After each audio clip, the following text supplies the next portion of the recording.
Hello friends and not yet friends, welcome back to another What I Ate Wednesday here on Mary's Test Kitchen, where we're making vegan food fun again. It's been months since I last did one of these, and I'll tell you why, but first, coffee. I'm finally trying this mushroom coffee that we've been seeing all over vegan YouTube. Not sponsored, but honestly, I would not have tried it if I didn't get the sample for free. YouTuber perks, there are some. I've mentioned before that I grew up using traditional Chinese medicine, or rather I was forced to as a child. When I was sick, I did not get the berry-flavored syrups that I saw advertised on television. No, my parents gave me bitter teas and soups full of herbs that no amount of dates or goji berries could sweeten enough to mask the awfulness. I just cannot actually really describe this to you, but I was a little bit scarred. These days, grown-up me, I respect herbal remedies, but I only do stuff that tastes good. For everything else, I am happy to take a pill. So I wasn't exactly excited to try this, but it smelled fine. And the taste... tastes like coffee. I was pretty relieved actually, kind of blown away. My latte art skills have really gone downhill since my barista days, but to be fair, I just blended almond milk with a little bit of refined coconut oil in my bullet blender to get this bit of foam. It's not quite the right consistency for latte art, but this does kind of bring me back to those days, and I kind of want to get an espresso machine, but that's totally a waste of money, so I really don't need one, but you know, sometimes you think these things. Anyways, that mug was pretty strong. I'm not sure if it was strong coffee, like the caffeine, or it was the chaga mushroom, but I didn't get hungry for breakfast until pretty late. Starting with this coconut yogurt from Silk. It's the only vegan yogurt that I'll have on a regular basis. Every other yogurt I've tried has either been really weird and not good tasting, or it's pretty delicious and it's full of sugar and nutritionally not what I want regularly, you know what I mean? More of a treat thing. But this one's perfect. Mildly tangy, good body, and best of all, not weird.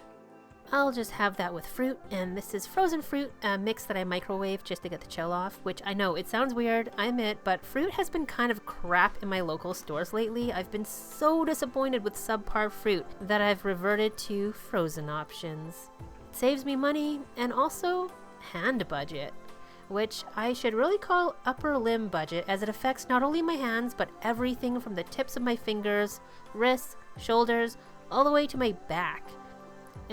Just to explain if you're new, I have chronic tendonitis, and to manage it, I have to limit the amount of time I spend at a desk and doing like anything that is worth doing, like chopping vegetables or kneading dough or crochet or sewing, replying to comments, basically anything that brings me joy.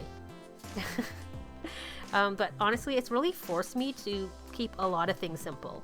A forced life lesson that maybe I needed to learn. Simple is often really good, like this breakfast.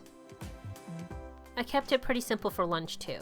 Half of a large flatbread, I think it's called ballady bread. I'm not sure. I don't have the package anymore, but I'm pretty sure that's what it said. It's a Middle Eastern bread, similar to pita, but like huge. With chopped red pepper, I've been prepping vegetables and sticking them in big zippy bags lined with clean kitchen towels so I can have them anytime like this or in stir fries. Also put in some hummus, canned.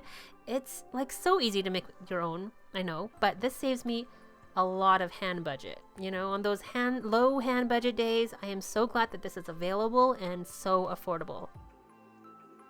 Then I also gotta have a thick dill pickle.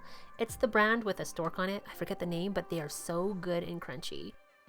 Gotta add some cayenne to anything savory that I eat, and this was lunch. I actually had 2 of these plates, and the second one did not look as good as this one, to say the least, but you get the idea. And this is basically the kind of thing I've been doing for the last couple of months. One of the reasons why I haven't made a What I Ate video in some time. My food days are just not exciting or as creative as they used to be.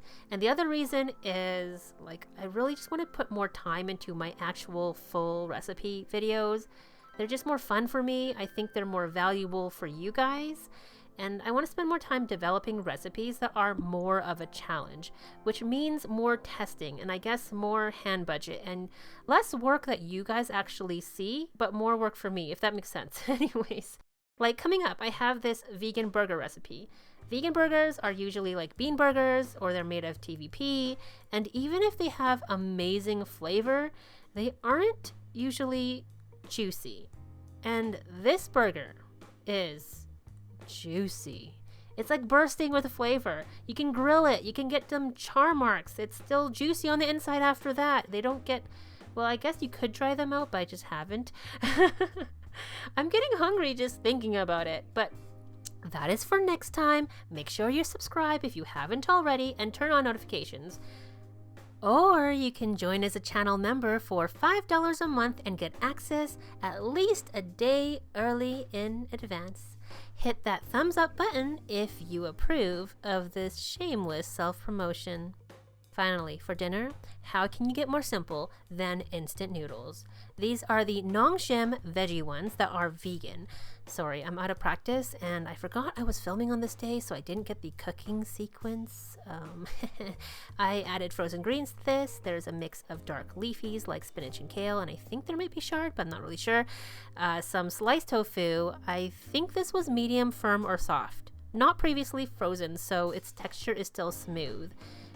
This is one of my favorite dinners, even though instant noodles are not the best for you, or me rather, but I do love them so much, especially this brand, chewy, thick noodles.